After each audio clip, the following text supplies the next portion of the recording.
கனவு என்ற நம்பிக்கையின் பிம்பத்தை கட்டியெழுப்புவதற்கான உரிமை அனைவருக்கும் உண்டு என்றாலும் அனைத்து கனவுகளும் கைகூடுவதில்லை. ஆனாலும் தனக்கான கனவை நனவாக்கி தன்னம்பிக்கையுள்ள மங்கையாய் நிமிர்ந்து நிற்கிறார் டாக்டர் லக்ஷ்மி பாரதி.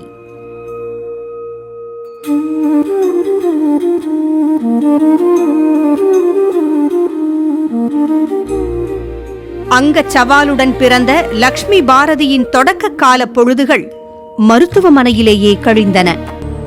தொடர் அறுவை சிகிச்சைக்கு உள்ளாக்கப்பட்ட லக்ஷ்மி பாரதியின் எதிர்காலம் குறித்த கேள்விக்கு மருத்துவ உலகம் எதிர்மறையான பதிலைத்தான் கொடுத்தது. ஆயினும் உடைந்து போகா வண்ணம் எதிர்நடை போடுவதற்கான மாற்று கால்களாக பாரதியின் பெற்றோர் மாறினார்கள். மருத்துவமனையில் அனுபவமே இவரது மருத்துவ கனவுக்கான விதையாக மாற தந்தையார் அளித்த ஊக்குவிப்பை உரமாக கொண்டு மருத்துவர் லக்ஷ்மி பாரதியாக உருமாறினார்.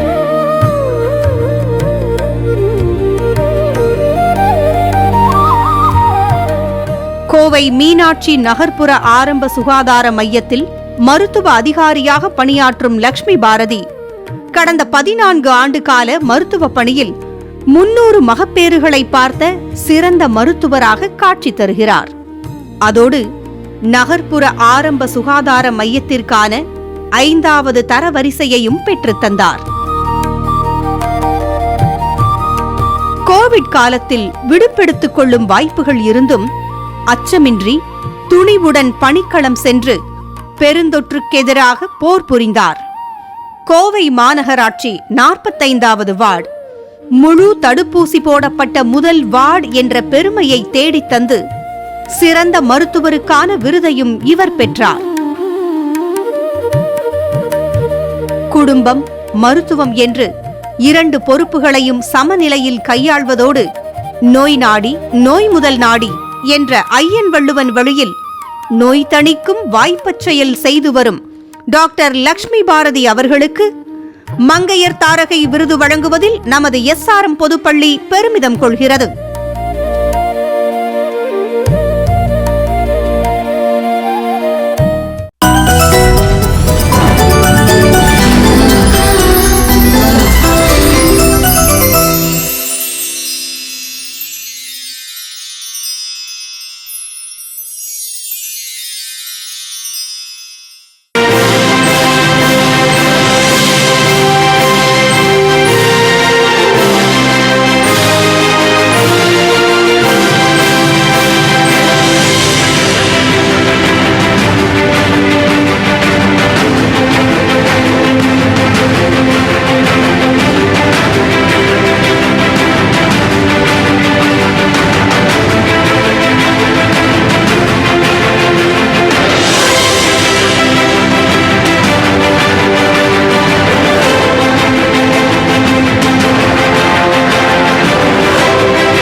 மங்கையர் தாரகை மருத்துவர் லட்சுமி பாரதி அவர்களுக்கு விருதும் நற்சான்றும் வழங்கப்படுகிறது.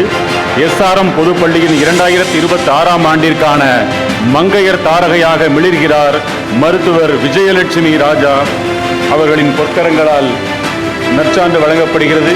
அப்துல் காதர் ஐயா அவர்களால் விருது வழங்கப்படுகிறது. லட்சுமி பாரதி அவர்களுக்கு நெஞ்சார்ந்த வாழ்த்து மலைகள் குவிகின்றன.